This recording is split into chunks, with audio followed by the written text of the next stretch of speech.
Hey guys, in today's video I'm going to show you the biggest slice serve myths and why they might harm your serve, and also what you should be doing instead. And the first myth is that pronation makes slice. Some people believe that if you pronate a certain way on your slice serve, that movement will impart slice on the serve, and this is absolutely not true. First of all high-level players will sometimes continue to pronate on their serves and sometimes not. And this is also the case for the slice serve. So even at the elite level, you will sometimes see a lateral swing path without continuing pronation, and sometimes you will see a lateral swing path with continuing pronation. So this part of the slice serve after the ball has been struck has absolutely no effect onto the ball. The only thing that will impart slice on the serve is a more vertical position of the racket head at the moment of contact, and then a more lateral delivery. So if I make the racket go this way, you can see that the ball is spinning in this direction. This is slice. So what happens after the ball has been struck in this way absolutely has no impact onto the serve. If you want to know in more detail why some serves continue to pronate and some not, even at the elite level, check my video titled Continuing Pronation versus Non-Continuing Pronation. Also, do not worry if you don't continue to pronate on a slice. Like I said before, even elite level tennis players do not always continue to pronate on their slice serve. So if you have a swing path that looks something like this, where the racket is just kind of scooping around the ball, there's absolutely nothing wrong with that. The next myth on the slice serve is that we make slice with the wrist. This is absolutely not true. You do not make slice with the wrist. If you do, you're going to develop serious problems on your serve. Number one, the stroke will abruptly end. So what will happen if you try to use your wrist, the finish is going to be impacted by that, and you're going to have a very thin type of serve. You're going to be lacking a lot of power. What needs to happen is that you don't really have to think of the wrist. Naturally, the wrist is going to be in a protected position and it's not going to be active at contact and shortly thereafter. However, if you want to use your wrist a little bit on the finish, this can help with a more lateral swing path. So what I usually instruct my students to do is to have the palm of their hand towards the sky and also have the strings face towards the sky. This will be initiated well after the ball has been struck, and it's going to be completely safe on your wrist because the racket is going to be decelerated by the time you initiate the wrist movement. And like I said before, this movement on the finish will help with a more lateral swing path. So let me show you what that looks like. I'm going to intend to have my palm go up towards the sky on the finish, and this will help me with a more lateral swing path on the slice.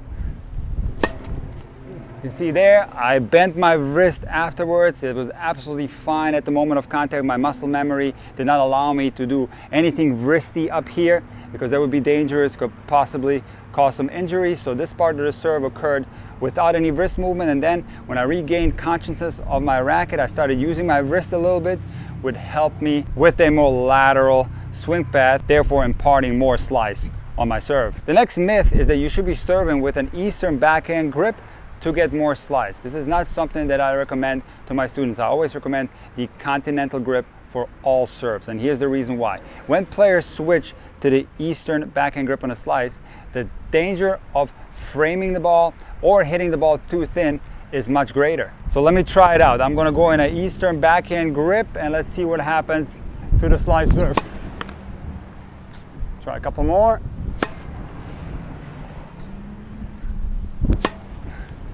See, I feel like I'm getting a lot less power on the ball because I'm hitting the ball a lot thinner. What happens when the racket is in an Eastern backhand grip, and I've previously used the continental grip, is that the wrist has a little bit different muscle memory and the racket face is going to be a little bit more open at the moment of contact because of that. Now let me show you why that is. So if I'm in a continental grip and I stretch my hand out all the way up to the sky, and you can see that my wrist has a certain muscle memory at the moment of contact. And now if I turn my racket over towards the Eastern backhand grip, I'm likely going to be in that same position at the moment of contact. However, you can see my racket is way more open, and now when the contact is made with the racket head this severely open, number one, you're going to have a very difficult time going down the tee on your slice. So you're going to be okay going wide on the deuce side and down the tee on the ad side as a right-hander, but you're going to have a very difficult time directing your serve to other locations. Another thing that will happen if you make contact on your slice serve with a racket face that's this severely open is that you're going to be hitting the ball a lot thinner. You're going to get a much fuller contact when the string bed is in a more neutral position. So when you hit the ball thin like this, you're going to be losing a lot of power. So therefore, I do not recommend for any players to use an Eastern backhand grip on their serve if they have previously used a continental grip. However, if you are someone who has used the Eastern backhand grip on the slice or maybe even on some other serves, then it's okay, because most likely your wrist is going to have a different muscle memory and you're going to be in a more neutral position at the moment of contact. And there are even some elite level players that have used an Eastern backhand grip on the slice from day one, such as Stefan Edberg. So unless you've always used the Eastern backhand grip on your slice, stick to the continental grip. This is the best grip for all serves. When it comes to the slice, you're going to be impacting the ball a lot fuller and you're not going to lose the ability to make pin, and you have a bigger chance to get a better impact with the ball and get more power on your slice serve. And finally, the biggest myth on the slice serve is the idea that we are carving around the ball. In other words, we're coming at the ball with the racket face open and now we're carving around the ball and making slice. And the confusing thing is that this movement of the racket will make slice. However, if you try this, the ball will go way to the left if you're right-handed. Let me show you. So I'm going to impact the ball super thin. I'm going to carve around and let's see what happens to the ball. You can see it's going to the fence. Now, am I getting slice on the serve? Absolutely yes. But even the previous myth that I mentioned, you are going to be losing power. And most importantly, when you impact the ball with this severely open racket face, you're going to be losing directional control as well. Now, the confusing thing about this myth is that the racket face will have to be slightly more open if a right-handed player aims out wide. So the way aiming works in tennis is a completely intuitive process, and it's generated by the angle of the racket face at the moment of contact. So if you imagine me hitting this way, if my racket is completely neutral, this ball will go straight. So if I slightly open the racket face, now this ball will go to the left.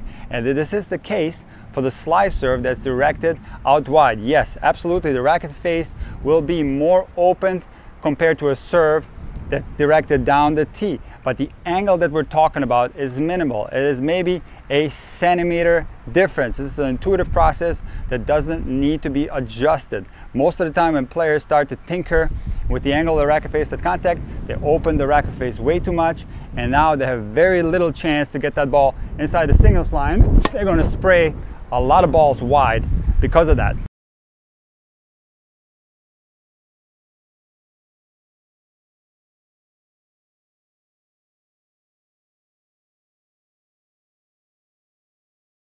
So do not under any circumstance think about carving around the ball and approaching the ball like this. You will have very little chance to get power on your slice, and you have very little chance to get your serve consistently inside the box. A much better mental image is trying to achieve a lateral swing path. And what I tell my students to imagine is to scoop ice cream. So if you can imagine an ice cream in front of you and you have a scooper and you're going to come at the ice cream like this, and now you're going to scoop around the ice cream. Now take a look at my hand. Naturally, when you make this scooping action, you will naturally get a more lateral swing path, and this is going to impart slice on the ball. If you remember one of my previous myths, I advise you guys to have your palm of your hand up towards the sky, and this is exactly what the scooping action does. You're going to approach the ball and then you're going to imagine scooping the ice cream out of the sky, and this will naturally impart a more lateral swing path and therefore give you a good slice serve. So let me show you what that looks like. I'm going to imagine a scooping action on my slice. I'm actually going to now use my body. I'm going to put a little bit more heat on this one, and let's see if I can get a good slice. Okay, that's pretty good. What I usually look for in the slice is that the ball exits the court prior to crossing the baseline. So I get my slice serve to go off the court before it gets the baseline, gets to the baseline. I'm usually happy with that. So all I did on that serve is I placed my toss in a good location, which on the slice should never be more than 12 o'clock. So you can do it from 12 o'clock all the way to 2 o'clock, and then basically just imagine a scooping action around the ball. Do not worry about continuing pronation. Do not worry about the angle of the racket face, and that is in most instances going to give you a great slice serve.